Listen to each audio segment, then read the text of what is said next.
국회 법제사법위원회에서는 신현수 청와대 민정수석의 사의 표명의 배경인 검찰 고위 간부 인사 논란이 도마에 올랐습니다. 인사 단행 당사자인 박범계 법무부 장관을 상대로 이른바 민정수석 패싱 논란에 대한 질의가 쏟아질 것으로 보이는데요. 국회에 나가 있는 취재기자 연결해서 알아보겠습니다. 송재인 기자.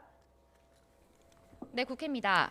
자, 박범계 법무부 장관, 국회에 출석하면서 신현수 청와대 민정수석의 사의 표명에 대해서는 입장을 밝혔습니까?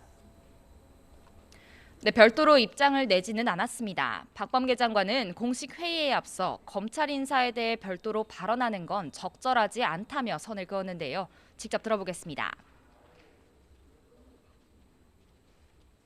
신현수 민정수석 사의가 이 검찰 인사 때문이란 말이 있는데 좀 어떻게 보세요? 오늘 하루 종일 얘기가 나올 텐데 법사위에서 어느 정도 얘기가 구체적인 얘기는 그렇고 법사위에서 봬요. 혹시 대통령님 보고 과정?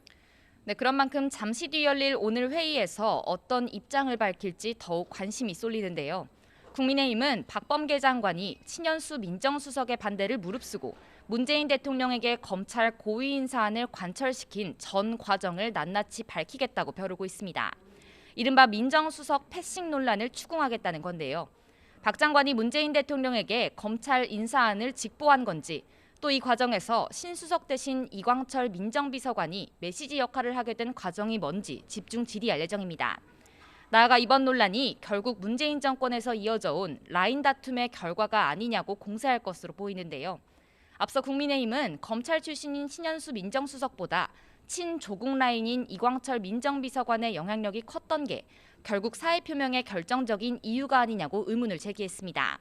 그러면서 이번 논란을 정권의 비정상이 반복된 결과, 또 문재인 정권 레임덕의 신노탄으로까지 규정했습니다. 그런 만큼 오늘 회의에서 더불어민주당은 이번 논란이 정권 차원의 문제로 더 커지지 않도록 경계할 것으로 보이는데요.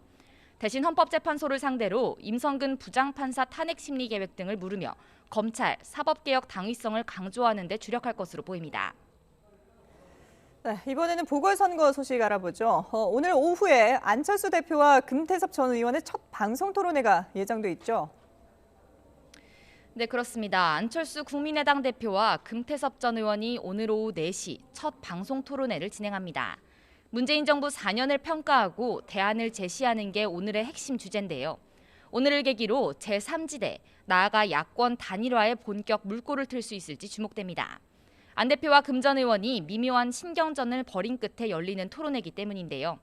양측은 앞서 TV토론회 하루 전날 계획이 무산됐다고 밝히며 책임 공방까지 벌였습니다. 안 대표 측은 선관위가 유권 해석한 단일화 과정의 토론 횟수가 한 번뿐이라고 주장하며 일정을 재논의하자고 했고, 금 전 의원은 단일화하기로 합의를 하고도 실무 협상만 계속되고 있다며 불편함을 드러냈습니다. 이후 선관위에 정식으로 토론 횟수를 문의한 뒤 답을 기다리는 동안 오늘 첫 토론회를 진행하자고 다시 합의한 건데요. 선관위 유권 해석 결과에 따라 토론 횟수가 제한될 경우 오늘이 마지막 토론이 될 수도 있는 만큼 단일화 논의의 분수령이 될 것으로 보입니다. 지금까지 국회에서 YTN 송재인입니다.